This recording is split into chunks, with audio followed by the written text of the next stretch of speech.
नमस्कार दोस्तों, आप सबका स्वागत है मेरे YouTube चैनल पर।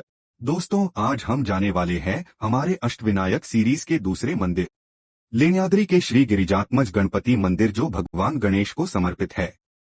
इसके पहले हमने श्री बल्लालेश्वर के दर्शन किए थे। अगर आपने वो वीडियो नहीं देखा होगा तो उसका लिंक मैंने डिस्क्रिप्शन में दिया है। लेण्याद्री का यह मंदिर महाराष्ट्र के पुणे जिले में स्थित जुन्नर गांव में है। दोस्तों, जुन्नर हिंदवी स्वराज्य संस्थापक श्री छत्रपति शिवाजी महाराज की जन्मभूमि के लिए भी प्रसिद्ध है। अभी जो आप लेख देख रहे हैं, जिसमें इन गुफाओं के बारे में बताया गया है। तो आइए चलते हैं इस आध्यात्मिक सफर पे। यह मंदिर 1600 से 2000 साल पुराना है।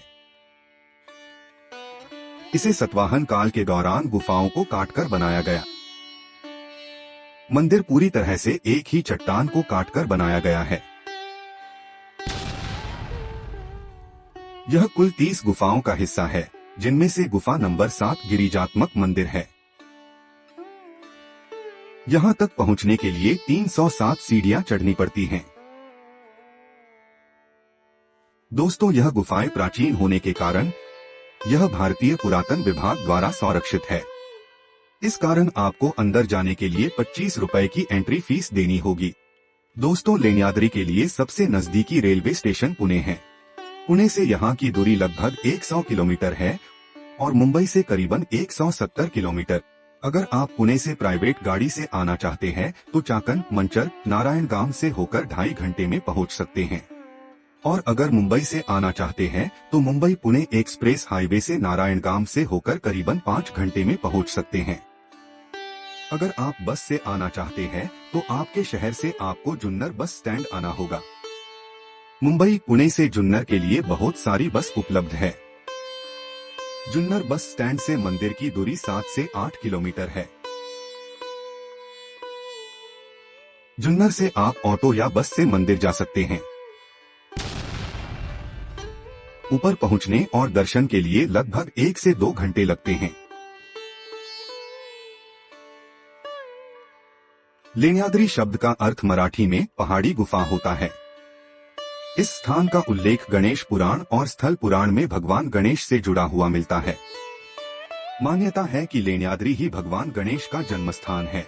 पौराणिक कथा के अनुसार माता पार्वती ने 12 वर्षों तक कठोर तपस्या की ताकि उन्हें गणेश जी का आशीर्वाद मिल सके। उनकी भक्ति से प्रसन्न होकर गणेश जी ने वरदान दिया कि वे पार्वती के पुत्र के रूप में जन्म लेंगे। इसके बाद माता पार्वती ने मिट्टी से गणेश जी की एक मूर्ति बनाई और उनकी पूजा करके उसमें प्राण स्थापित कर दिए। इस मंदिर में स्थापित गणेश जी की मूर्ति को गिरिजात्मक कहा जाता है, जिसका अर्थ है गिरिजा से उत्पन्न, यानी माता पार्वती के पुत्र। 28 विहारों में से गुफा संख्या 7 सबसे खास मानी जाती है। इसे गणेश लेनी कहा जाता है और यह एक गणपति मंदिर है। यह गुफा एक विहार के रूप में बनाई गई है, जिसमें एक बड़ा हॉल और लगभग 20 छोटे बड़े कमरे बने हुए हैं। ऐसा माना जाता है कि यहाँ स्थापित गणेश जी की मूर्ति कोई अलग से बनाई गई प्रतिमा नहीं है, बल्कि यह गुफा की दीवार पर उकेरी गई 3D आकृति है, जिसमें केवल भगवान गणेश का पिछला भाग दिखता है।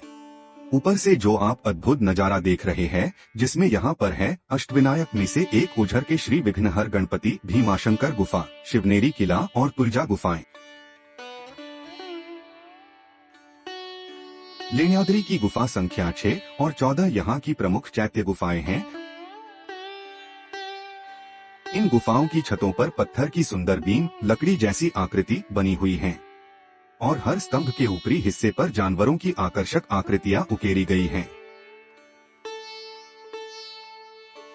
और पश्चिमी भारत में हीनयान चैत्यगृहों के सबसे पुराने और बेहतरीन उदाहरणों में गिनी जाती हैं। लेण्याद्री गुफा समूह, जिसे गणेश पहाड़ी भी कहा जाता है, जुन्नर में 4 प्रमुख चट्टानों को काटकर बनाई गई गुफाओं में से एक है।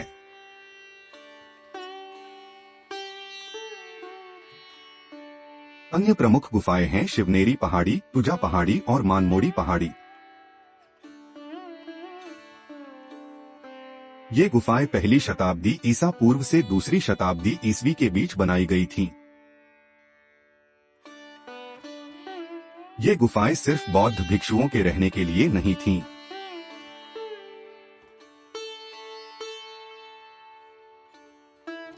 बल्कि व्यापारियों और यात्रियों को भी ठहरने की सुविधा देती थीं।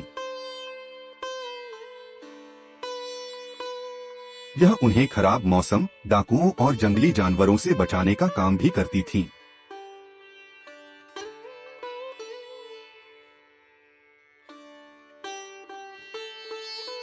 कई व्यापारी इन गुफाओं के निर्माण और रखरखाव के लिए दान भी दिया करते थे।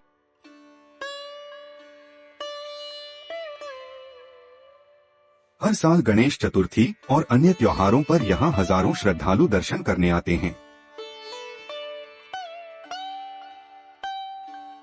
लेण्याद्री गणपति मंदिर और गुफाएं ऐतिहासिक, धार्मिक और वास्तुशिल्पीय दृष्टि से बहुत महत्वपूर्ण हैं। यहाँ की प्राचीन गुफाएं और भगवान गणेश का प्राकृतिक स्वरूप इस स्थान को अनोखा बनाते हैं। यह स्थान न केवल भक्तों के लिए पवित्र है, बल्कि इतिहास और पुरातत्व में रुचि रखने वालों के लिए भी आकर्षण का केंद्र है। तो दोस्तों, आज के इस वीडियो में बस इतना ही। आशा है आपको यह जानकारी पसंद आई होगी। तो लाइक करें, चैनल को सब्सक्राइब करना न भूलें और अपने दोस्तों के साथ शेयर जरूर करें। फिर मिलते हैं अष्टविनायक के अगले मंदिर में। धन्यवाद दोस्तों।